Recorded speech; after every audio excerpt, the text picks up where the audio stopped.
Welcome to MMM Classic. The modern world is bad. It is inhumane, unfair, and unjust. This is the world of money. It is not for the people. It is for those who produce money, for bankers and financiers. And ordinary people just serve them as attendants. They sweep their palaces. What lies behind the social welfare? Labor. But why does the banker live in 100 and 1,000 times better than worker, than peasant? Why does wildcatter live better? All of them. Do they work harder? It's nonsense. It's ridiculous to say. They do not even produce anything. No material values. But why? Don't you know? Moreover, perhaps you wonder with all sincerity now, reading all of this. Well, banker and worker, simple hard worker like me or my neighbor Johnny? It cannot be compared. Banker is a bank. Money, relations, and contacts. But who are we together with Johnny? Nobody. Naturally, the banker lives better than we do. But there is nothing natural here. The point is that everyone got used to this state of affairs, and they took it for granted. As a matter of course, a banker has to live better, and it cannot be otherwise. But it may be otherwise. So why? Why does a banker work less, but live better than worker or miner? However, intuitively, you got the answer by yourselves. Because the banker is a bank. Money. Exactly, money. This is the whole point, the cornerstone. About them, about the money, we should talk more in details. So, what is money? Have you ever thought about it? The calculation tool, the measure of labor? As we are told from childhood, almost from the cradle, we have to work, work, and work. The money won't fall down from the sky. They should be honestly and hardly earned, etc., etc., etc. Sounds familiar, doesn't it? Familiar ad nauseum. Say it, by the way, to Abramovich, who honestly and hardly earned all his billions. Just for fun, say how to earn money honestly. You will laugh to death. Yes, we have to work, but what should we expect in the end? A small pension and half-starved old age? Poverty. You have spent all your life working on some oligarch. You have been taken away all your power, energy, and health. You've been squeezed like a lemon. And after that, you've just been thrown into the dustbin as the fulfilled material. Is this necessary? But this is the reality. Horrific reality of modern society. This is what we should all expect in the end, almost certain. Everything ends up this way for the vast majority of people in today's world, as it ended up for their mothers, fathers, grandmothers, and grandfathers, as it will end up in the present state of affairs for their children and grandchildren, great-grandchildren, then in turn for their children and grandchildren, and so on. Way of the world. Why? All of this is wrong, unfair. It must not exist. Why do some people have to have everything, but others have nothing? Why do some people walk in golden slippers, but the others barely make ends meet? They don't know how to feed their children, although all of them work honestly. Why does it happen? After all, we are the people, the brothers. We are equal, aren't we? Then why? Because there is a lie around us. A huge, continuous, monstrous lie. Do not believe anything that is broadcasted daily on TV by satiated and well-groomed masters of life. And people are not looking. And the money is not even a measure of labor. All of this is an insolent and shameless lie. Lie, lie, lie, and lie once again. It is the news which is hung on your ears. Why do they do this? Just to make it easier to manage people. So you are oligarch now, or even an ordinary worthless deputy. Are you equal with others? In what? You live in a different way, eat in a different way, and rest in a different way. In one day, he spends more than you spend in a year. His wife doesn't even get out of Kosovo. And yours? He is treated in the best Swiss clinics. And what about you? his children and yours. Had you compared? Well, where is your equality? Perhaps you are equal in rights, aren't you? Oh, I forgot about the rights. As it is written in our Constitution, isn't it? By the way, there are a lot of things written on the fence, too. Nice and intelligent things. Read in your spare time. You will be inspired by these things. And what kind of equal rights do we have with the oligarch or the banker? I'm just curious. Right to work? Well, we have such a right in our country. Nobody argues. Work hard for the benefit of... You work hard at the factory, and he, soon quickly, as they say, to each his own. The right to elect and to be elected. Well, you can elect, of course. You're welcome. Just vote. No matter how people vote, most important, how these votes are counted. And what about to be elected? Are you going to be elected somewhere? Do you have the money for that? Gold reserve for the election campaign? No? So breathe smoothly and relax. Come back to your factory. Continue to work hard. And do not rock the boat. The feast of life is not for you. It is for those who are more equal than you. What else is there? However, it is not the essence. There is no sense for further continuation. I hope everything is already clear. What kind of equal rights you both have and who are more equal. It is all about universal equality and fraternity. It is figured out, I think. Now we move on to the money. We won't talk about the measure of labor. These are fairy tales for idiots. Money is not any measure of labor. Otherwise, you would live like a lord, or maybe you don't work too much. I don't know. But what is money? Shackles, fetters, chains, durable and unbreakable chains holding the slaves in subjection more reliably than any steel. What are slaves in the 21st century? Do you ask me? What slaves? You and me, all around. You, me, him, her, all of us. We are all slaves, slaves of money.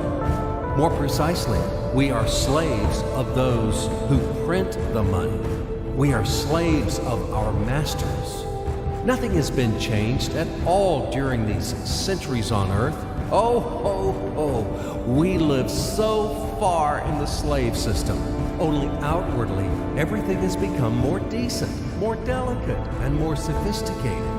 Our shackles are no longer heavy, rusty, and steel. They are invisible and weightless now. They don't seem to exist. You can go wherever you want. You can do whatever you want. You are free. But in fact, the shackles still exist. And damn, you are not free. Freedom is an illusion. Money, that's the point. Well, where can you go without money? It is not the Stone Age today. You cannot live in a cave. You cannot dress yourself in animal skins. And you cannot hunt for mammoth. And where are they, these damn mammoths? You need a house, clothes, food. And this is all about money, money, money. And once again, money. After all, everything around is just for the money. You cannot make a single step without them. But where do you find the money? That's right, you have to earn them. Do you hear? Clatter of chains, whistling of the whip, and shouting of overseers. Have you ever thought that it is immoral to sell yourself?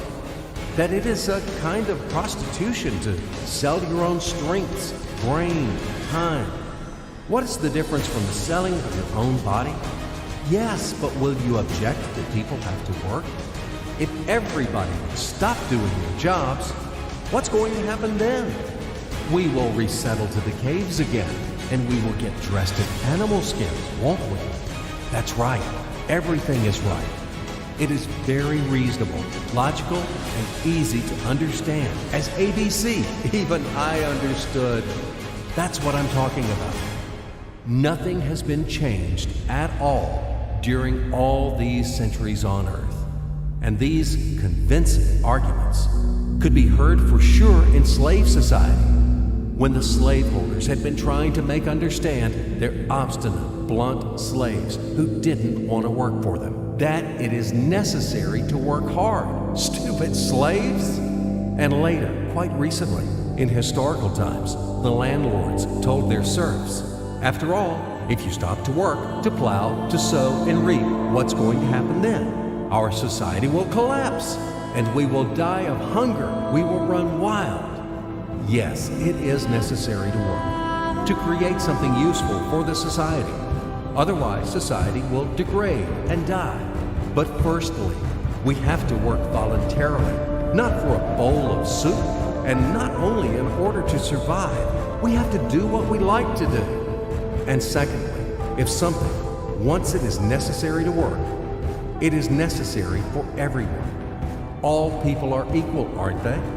So let everybody work. The situation when some people earn money in a mine, at the factory with salty sweat and bloody calluses, while others simply print them, sitting back and sipping expensive whiskey or brandy, is abnormal. Such a situation is not acceptable in principle, and there are no explanations and no excuses to this state of affairs. Absolutely. Money is just paper, candy wrappers. They are not backed by anything tangible, and according to that, money is simply is printed. And these candy wrappers are distributed among the slaves as wages for labor.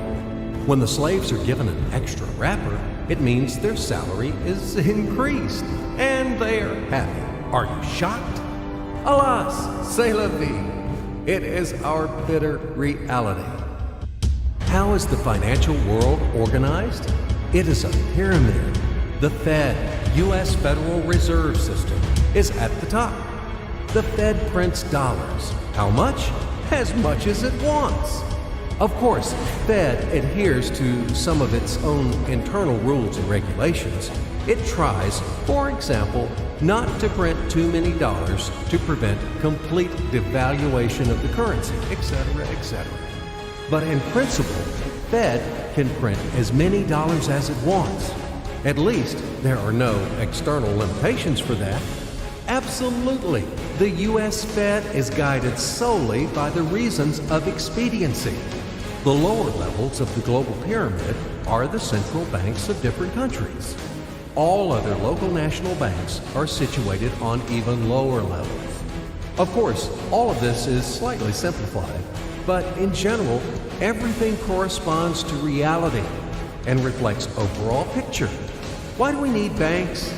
Speaking figuratively, banks play the role of blood vessels in the social organism. Through these vessels, the money, blood, from the heart, the central bank, enters to all its organs. Money, blood, wash these organs. They bring life to them. It's not me. You can find this information in any textbook on economics. In which connection dollars are mentioned here? In what relation does the Fed have to us, sinners? The most direct relation to us, I'm telling you. After all, dollar is the global currency. Don't you know this? Let's say Russian Central Bank, one little proud bird, cannot print rubles without permission of U.S. Fed. Absolutely not. As soon as Russia supplies oil and gas to the USA for $1 billion, it is a wagon of colored pieces of paper with pictures of great American presidents. Then, Russian Central Bank will be allowed to print rubles in the amount of $1 billion with a clear conscience. This is the only way. Otherwise, Russia will be expelled from the IMF, and in general, the ruble won't be a freely convertible currency. But let it be. This is the topic for another conversation. Check my site later. Do not get distracted. Let's come back to the pyramid. Well, okay, the blood vessels wash. All of this, of course, is wonderful. But the main question is, why does the banker live better than worker? We still have no answer. So what that he has blood vessel? Shall we give him cash bonus for that or vouchers for enhanced diet? I, for example, build houses or bake bread. it is also very important.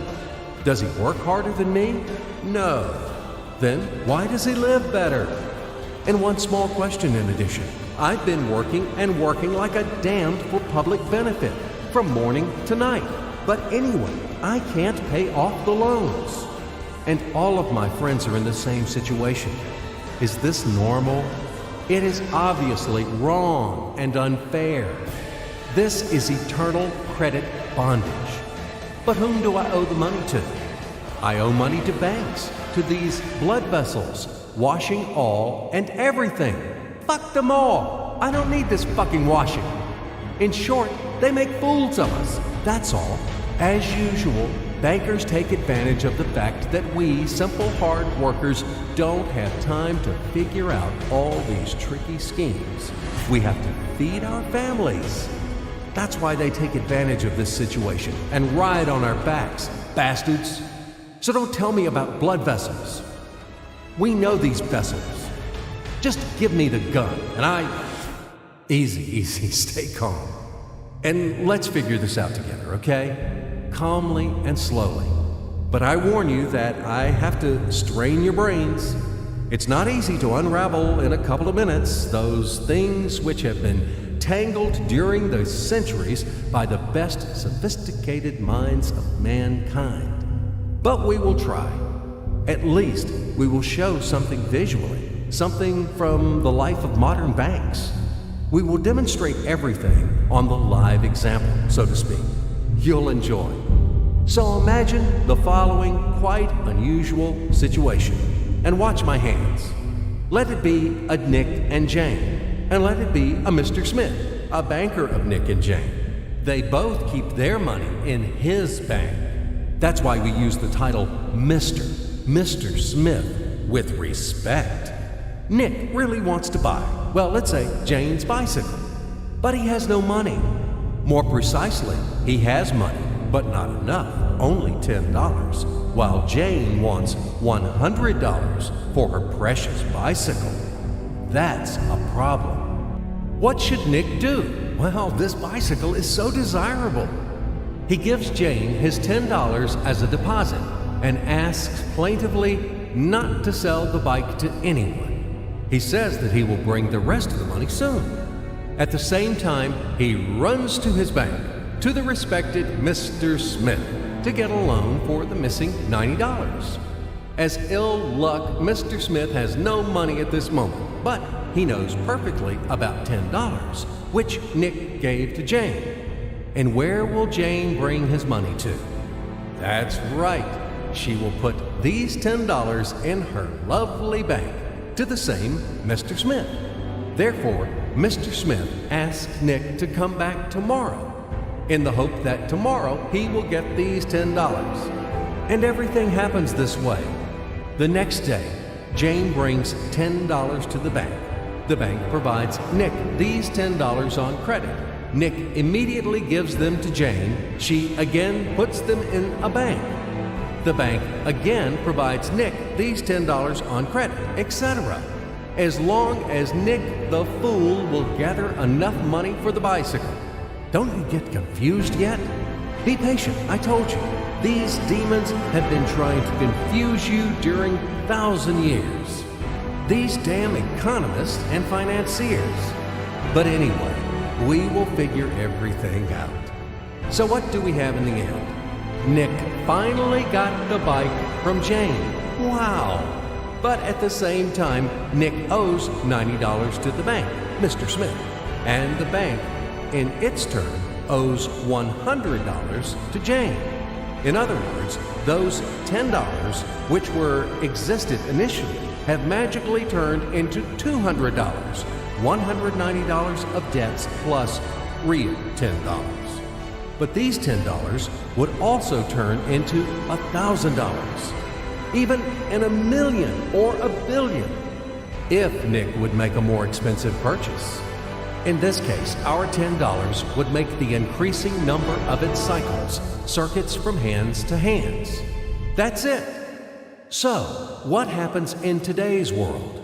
SOS! It appears that banks also make money out of thin air and multiply them. Not only Fed can produce money, but banks either. In short, everybody can do this, except you and me. We are not in the business at this celebration of life. I would like to print or draw some money as well. In fact, these banks multiply money without any control. And we're still wondering why the banker lives better. What are naive fools are we? Now it is clear why. The one who produces the money, of course, lives better. But this is not enough. From this moment, poor Nick will never be able to repay his debts owed to the bank, no matter how hard he would work. Silly Nick doesn't know it yet, that he's in slavery to the bank, in credit bondage forever, because those $90 which he owes to Mr. Smith do not exist in nature at all. Sly Mr. Smith made his money out of nothing. He created them out of thin air, just one click. And $10 turned into $200. Yes, but you can object reasonably that the bank itself owes $100 to Jane, and it turns out that bank is in credit bondage to Jane, and it won't be able to repay its debts owed to Jane either. So where's the bank's profit? What's the trick? Ha! You ask what the trick is. The trick is in the fact that bank has a lot of such Janes, thousands and millions, and they will never come for their money all at once. If one Jane comes, the bank will return her the money of 10 other depositors. That's it. It means that the bank's debt is dangerous and not burdensome. In fact, bank's debt is virtual. It exists only on the paper or in the computer program. It will never be repaid in reality, only in case a panic hit happens, when frightened depositors suddenly will come for their money all at once. Or maybe, do you know any other reason why banks go bankrupt from time to time? Here's why. Because there are not enough money for all depositors. There is 90% of thin air in the bank vaults. Just a lilac fog. Thus, bank is okay. It blooms and smells. We don't need to worry about it. But our Nick has serious problems now. He has to repay all the debts owed to the bank, completely, with interest and penalties. You know this. He will be forced to take a new credit in order to repay the old one. Then again, the new loan, and again, endlessly, until his death. There is no way out of this credit running knot. It does not exist in principle. That's it, trap slam. Now Nick is perpetual debtor of bank. He is a slave. From now on, he will work for bank until he dies. But he still won't repay his debts. After his death, his children and grandchildren will work for this bank. They all are future slaves of the bank. More precisely, they are slaves of this monstrous and cannibalistic global financial system, which spawned this ruthless and inhumane mechanism which must be destroyed finally. Financial apocalypse. It can break our financial chains and can save all of us. It can finally release us from centuries of slavery. All the old will be burned completely in purifying flame of apocalypse, and the new will be established. The Federal Reserve will be burned, and the wind of change will dispel the ashes of this damned insatiable octopus, spider, enmeshed the whole world with its sticky financial nets. Banks in their current form will be razed to the ground. They do not wash anything. Do not believe this bullshit. They bring death to all living things. They suck our blood. Banks are parasites on the healthy body of the society. Mites inflated from our blood. They are voracious and insatiable leeches, clung tightly to us. What do they actually do useful? Do they give loans at their extortionate interest? Actually, why do banks charge you interest on loans? Have you ever thought about it? Usury has always been condemned and despised at all times and among all nations. And now it is the norm. An entrepreneur gets a bank loan. For what do they charge interest on? He wants to create something useful for the society, for the whole society, including the bankers. He has to be encouraged and given privileges for that, instead of stripping off 3 skins from him. But today's banks were created not for that. The interests of the society are not important for them. Banks take care only about their own financial profits and benefits. They don't care about the people. Today's banks are faithful servants of the Federal Reserve. They are greedy and avid bloodsuckers, small ghouls in the service of a giant and evil monster. Modern Earl Dracula, who plunged the whole world into financial bondage, and it sucks and sucks our blood. And it will continue to suck the blood of our children and our grandchildren if we don't stop and destroy it. Hammer an aspen stake to all the banks. And do not forget the silver bullets. Apocalypse. Only financial apocalypse. We have no other choices. We are not slaves. We are the people. And we choose freedom. And this freedom is already on the threshold. Now, with the advent of MMM, financial apocalypse is inevitable. From now on, it's just a matter of time. Grain has been sown, and it will sprout. It is now sprouting, right now, at this very moment, and it won't perish. What is MMM? Global Mutual Aid Society, Worldwide People's Bank, Financial Social Network. You can call it as you like. The point is not in the title. The point is that it is a voluntary and formal network of millions of people across the earth, people who rose up against financial slavery. They decided to declare war on the Fed and other banks and to win this war. In order to achieve this goal, they combined their money together. And it doesn't matter that separately their savings are not big. But there are a lot of people in MMM.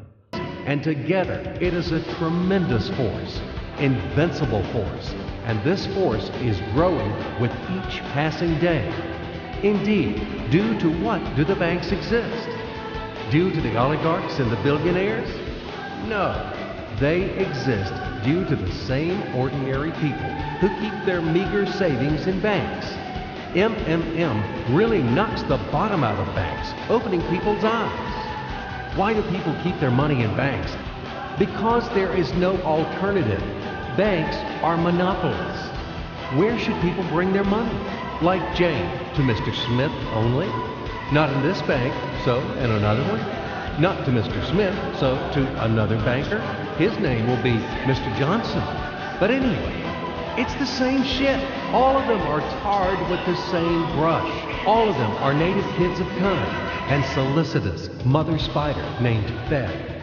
They are little spiders. And now we have finally an alternative. MMM. It's yours. People help each other here. Today you have helped. Tomorrow you will be helped back.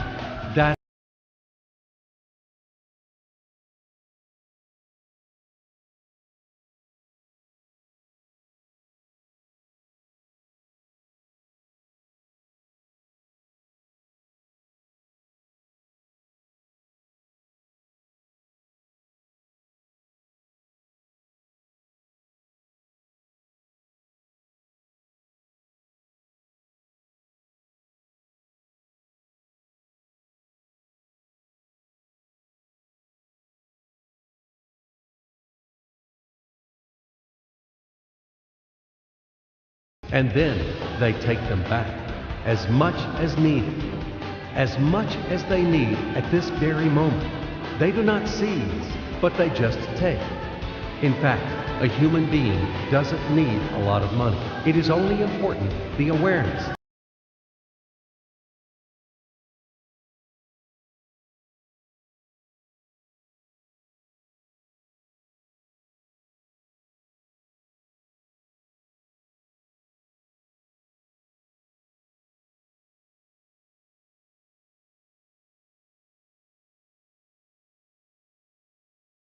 is the unit of a new society, a brighter and cleaner society. It is the unit of the new world, where the money won't exist, where everything will be different, honestly and fairly. There will be no slaves and no masters, and everyone will work for pleasure and for the benefit of society. And the good will conquer the evil, finally. Everything will be in that new world. Certainly. Welcome to System MMM. SergeyMavrode.com. We are waiting for you. We can do a lot. We change the world, and we will change it. Everything will be MMM. Financial apocalypse.